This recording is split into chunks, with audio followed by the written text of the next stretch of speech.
souvent la nuit, c'est glauque la nuit, c'est ci, c'est là, c'est un milieu de voyous, un milieu aussi. J'ai pas vu, on m'a jamais demandé de porter une arme. Bon mais Lionel, merci beaucoup de nous recevoir aujourd'hui au Canopé Café à Mérignac. Lionel, tu fais partie un petit peu de ces figures du monde, dans tous les cas de Bordeaux. Est-ce que tu peux nous faire un petit parcours rapide de ton parcours justement dans la nuit bordelaise? J'ai commencé la nuit bordelaise en 98, donc ça fait 22 ans maintenant, si je compte bien. Donc on a commencé chez Auguste à l'époque, un bar d'ambiance impressionnant avec du monde partout, les facultés, etc., etc. Place de la Victoire, une des plus grandes places d'Europe connues pour ses soirées étudiantes. Donc là c'était en 98, j'ai commencé avec Jean-François Tastet, donc je cite son nom parce que je pense qu'on va en reparler aujourd'hui. Donc, et après j'ai continué, je suis parti au Café des Sports qui était juste en face. Et ensuite je suis parti sur les quais de Paludat, donc pour prendre la direction d'une boîte de nuit, le Spirit Club. Que là c'était une ambiance différente avec musique house et tout ça, donc c'était les débuts de Bob Sinclair et tout ça. Après j'ai décidé de revenir sur la Victoire. Donc je suis revenu au Café Populaire et à l'âge de 30 ans, j'ai décidé de monter mon entreprise, ma petite société. Donc j'ai monté une petite pizzeria à Stalingrad, la Dolce Pizza ça s'appelait. Donc petite pizza, j'étais tout seul, donc trentaine de couverts et tout ça. Je l'ai gardé pendant 2 ans. Je suis revenu, il me manquait aussi un peu d'oxygène puisque je suis un homme où j'aime bien être entouré, avoir du monde avec moi et tout ça. Donc je suis revenu sur le Café Pop. Et 2016, donc Jean-François Tastet, que j'ai cité tout à l'heure, est venu me chercher pour créer le Canopé Café. Le Café Pop justement, parlons-en, c'était des années fantastiques. Tu peux nous parler de ces belles années? Je pense que c'est un établissement qui a été connu en France même, je dirais, parce qu'on avait beaucoup de Parisiens qui descendaient, de people qui descendaient. Et c'est vrai que le Café Pop est une institution comme la Caleuccio à Bordeaux, hein, c'est des affaires, donc là c'était fantastique, une grosse équipe, 15-20 personnes, une ambiance, une famille, je dirais même plus une famille, hein. Le Café Pop, à partir du moment où tu as travaillé au Café Pop, je pense que tu l'as dans le sang. On est tous ensemble, on se voit encore maintenant, on sait qui est devenu quoi, machin, on se suit, on se voit, même on retravaille ensemble des fois, mais ça reste une grande famille. Et pour le client, c'était, je pense, un endroit où on mélangeait toutes les catégories sociales. Donc on pouvait avoir un chef d'entreprise de 3 à 4 000 personnes et le gars qui vient boire sa bière tranquille, et bien, tout le monde s'amusait, tout le monde chantait sur Dalida ou Clo-Clo. Donc c'était vraiment des souvenirs que j'ai dans le sang. Le Canopé justement, parlons-en, puisque tu nous accueilles ici aujourd'hui. C'était quand même un sacré pari parce que ici c'était un parking de Planète Saturne. L'idée de quitter le Café Pop et de se lancer dans l'aventure Canopé, ça s'est fait comment? Alors l'idée, ça a été Jean-François Tastet qui est venu me recruter et qui m'a parlé de ce projet que nous avons monté avec Olivia Ferranderi. Tout simplement, il est venu me voir, me proposer ça, et bien, comme tu dis, c'était le parking de Planète Saturne.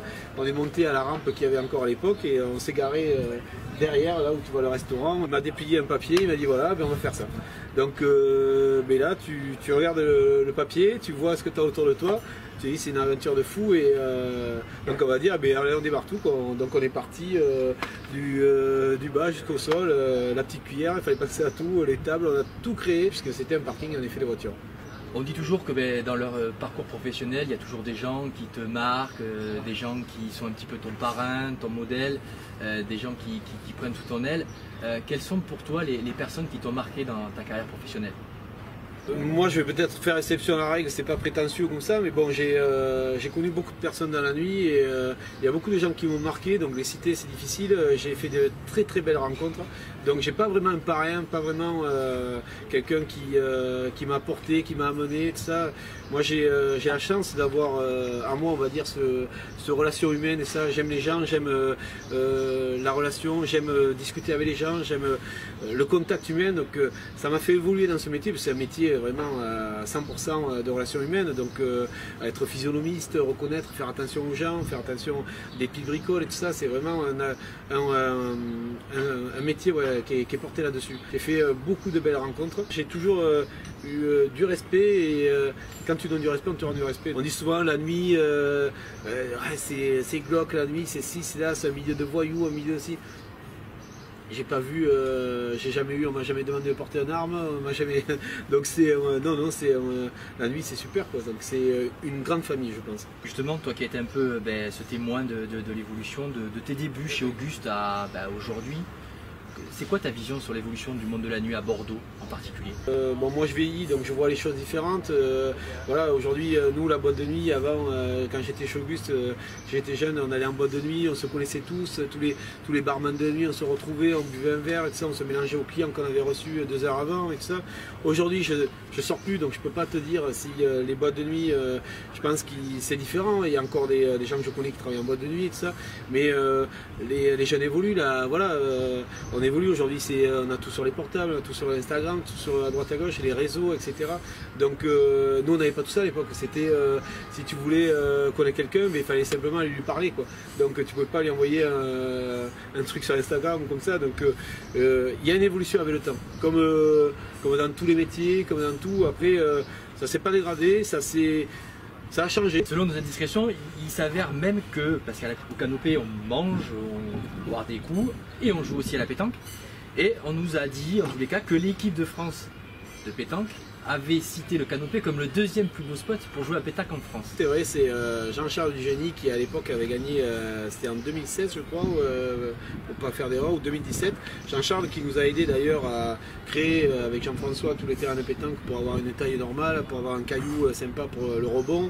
Et Jean-Charles qui a gagné à Marseillaise, donc champion du monde de pétanque, et qui est venu avec ses 2 compatriotes fêter ça ici. Un soir, donc on a fait une soirée, la Marseillaise, on m'a appelé, déco, etc.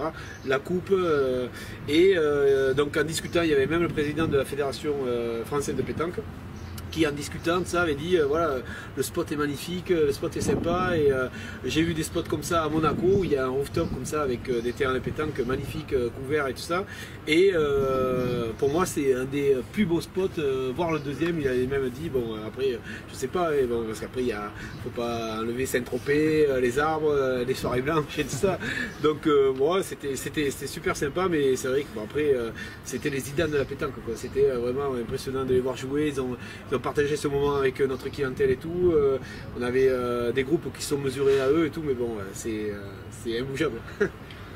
Lionel, dans 10 ans, tu te vois où? Alors, c'est une question difficile, hein. Dans 10 ans, donc j'aurai 55 ans. Je me vois peut-être certainement autour encore de cette restauration, autour de ce métier, parce que c'est un métier que j'affectionne et que j'aime avec passion.